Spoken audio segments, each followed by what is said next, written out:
सुंदर नगर गांव का रहने वाला रमेश एक बहुत ही अच्छा और मेहनती व्यक्ति था। वो अपना और अपने परिवार का पालन पोषण खेती बाड़ी के द्वारा करता था। उसके परिवार में उसकी पत्नी सिमरन और वह खुद रहता था। रमेश सुबह होते ही अपने खेत में काम करने चला जाता। आज रमेश ने अपने खेत में बैगन की खेती करने की सोची। यही सोचकर रमेश आज अपने पूरे खेत में बैगन के पौधों को लगाता है। पौधों को लगाते हुए रमेश सोच रहा था कि पौधे फल देंगे कि नहीं, लेकिन इसी उम्मीद से वो पौधे लगाता जा रहा था कि अगर मैं खेती नहीं करूँगा तो करूँगा क्या, मुझे तो कुछ आता भी नहीं है। रमेश पूरी ईमानदारी और मेहनत के साथ पूरे खेत में पौधों को लगा देता है। अब रमेश रोज उन पौधों की देखभाल बहुत अच्छी तरीके से करता। वह रोज सुबह आया करता, उन पौधों में पानी, खाद, उनमें जो भी कमी होती उनको पूरा किया करता। देखते ही देखते वक्त गुजरता है और रमेश के खेत में बैगन ही बैगन फल जाते हैं। पूरे खेत को देखकर रमेश आज बहुत खुश हो जाता है। अरे वाह, आज मेरी मेहनत रंग लाई। मैं तो बिना वजह का ही परेशान हो रहा था कि कितने बैगन फलेंगे कि नहीं। लेकिन देखो, कितने सारे बैगन की सब्जियां मेरे खेत में भर गई हैं। पूरा खेती बैगन से भर गया हो।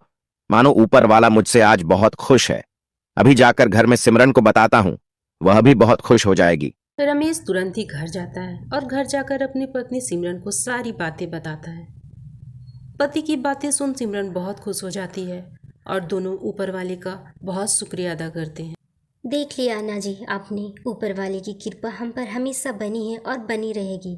अब जल्दी से इन सब्जियों को ले जाकर बाजार में बेच आइए ताकि घर में कुछ पैसे आ जाए। यही सोचकर रमेश उन सब्जियों को लेकर बाजार में बेचने चला जाता है। बैंगन ले लो, ताजी ताजी बैगन है, बढ़िया बैगन है, देखो ताजी है, बैंगन ले लो। ताजी ताजी बैगन देखकर रमेश के पास बहुत सारे लोग बैगन लेने चले आते हैं। देखते ही देखते रमेश की बहुत सारी बैगन बिक जाती है। अब रमेश के पास बहुत थोड़ा ही बैगन बचा था। शाम भी होने को आई थी। रमेश सोचता है इन बैगनों को साथ लेकर चला जाता हूँ, कल बेच दूंगा, वैसे भी शाम हो गई है।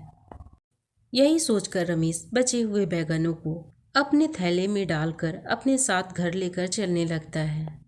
शाम होने को था, अंधेरा भी हो गया था। रमेश जल्दी जल्दी अपने घर की ओर बढ़ रहा था। तभी एक चुड़ैल को बहुत जोरों की भूख लगी थी और वह अपनी भूख मिटाने के लिए किसी को ढूंढ रही थी। तभी उसकी नज़र रमेश पर पड़ती है, जो कि अपने घर जा रहा था। वह रमेश का पीछा करने लगती है। तभी वह देखती है कि रमेश के थैले में से एक दो बैगन नीचे गिर गया है। वो उस बैगन को उठाती है और उसे खाने लगती है। उसे बैगन बहुत ही स्वादिष्ट लगता है और वह कहती है, अरे वाह, कितना स्वादिष्ट है ये व्यंजन। मुझे तो ये और खाना है। अगर मुझे ये और चाहिए तो इस व्यक्ति का पीछा करना होगा। मैं तो इसका खून पीने आई थी, लेकिन ये व्यंजन तो इसके खून से भी ज़्यादा स्वादिष्ट है। यही सोचकर चुड़ैल रमेश का पीछा करने लगती है।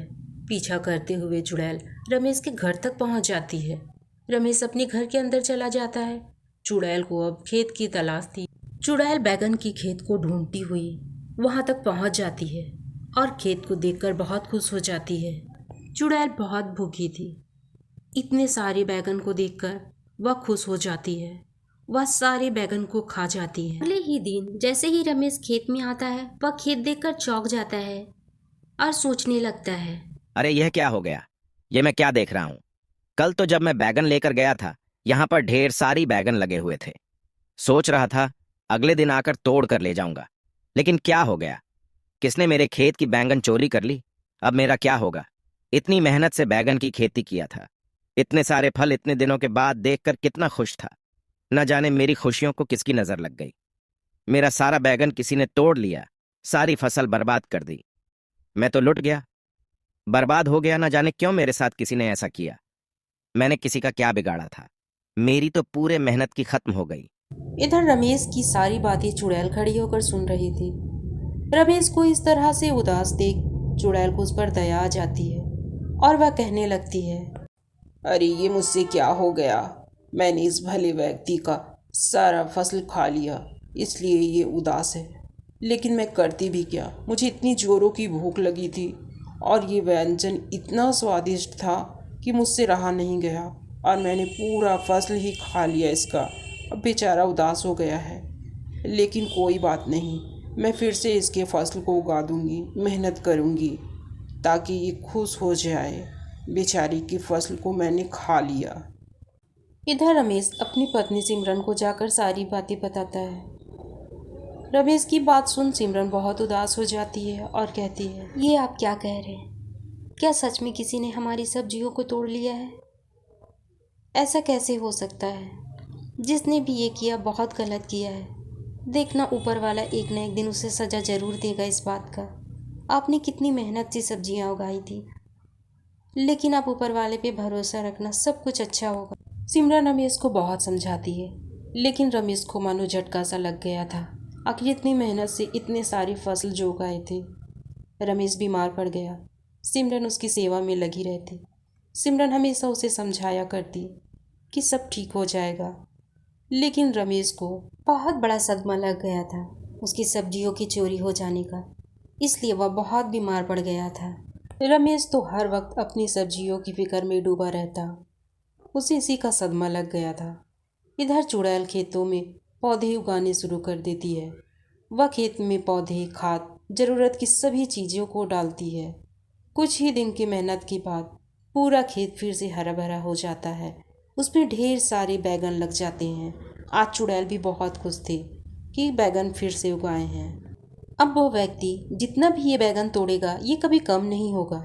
जब भी वो बैगन तोड़ेगा इसमें बैगन फिर से उगाएंगे, चाहे वो कितनी बैगनों को तोड़कर बेचेगा बाजार में। एक दिन सिमरन खेत में आती है और खेत को पूरे बैगन से भरे हुए देखकर वह बहुत खुश हो जाती है। वह तुरंत ही अपने पति को बताने के लिए घर जाती है। वह अपने पति को बताती है, लेकिन रमेश को उसकी बातों पर यकीन नहीं हो रहा था। फिर भी रमेश उसके साथ खेत में आता है और खेत देखकर बहुत खुश होता है। अरे सिमरन, ये कैसे हो गया? मुझे तो अपनी आंखों पर भरोसा ही नहीं हो रहा है। पूरे खेत में एक भी बैगन नहीं थे। उस दिन फिर आज पूरे खेत में बैगन ही बैगन पहले हैं। मुझे तो अपनी आंखों पर यकीन ही नहीं हो रहा है। ये कैसे हो सकता है? आखिर किसने लगाए होंगे हमारे खेत में बैगन? किसने इतनी मेहनत की होगी? और लेकिन इतनी जल्दी फिर से कैसे फल दे दिया? मैंने इतने दिनों से मेहनत कर रहा था और 2 ही दिनों में यहाँ पूरा बैगन फिर से लग गया। यह कैसे हो सकता है? रमेश अपनी पत्नी से ये सारी बातें अभी कर ही रहा था कि वहाँ पे चुड़ैल आ जाती है और कहती है, मुझसे डरो नहीं, मैं तुम लोगों को कुछ नहीं करूँगी। मैं तुम लोगों से माफ़ी मांगना चाहती हूँ, क्योंकि तुम्हारे खेत से जो बैगन गायब हुए थे वो किसी व्यक्ति ने नहीं चुराया, मैंने ही खाया था। इसलिए मैंने फिर से ये बैगन उगाए हैं। मुझे नहीं पता था। मैंने जब ये एक बैगन खाया तो मुझे बहुत स्वादिष्ट लगा, इसलिए मैंने सारे बैगन खा लिए। ये बैगन मैंने तुम्हारे लिए उगाए हैं, क्योंकि मुझे खाने के बाद तो बहुत स्वादिष्ट लगा था, लेकिन तुम्हें ऐसी हालत में देखकर मुझे तुम पर दया आ गई और मैंने ये बैगन की फसल फिर से उगा लिए। ये कोई आम बैगन नहीं है, ये एक जादुई बैगन हो गया है।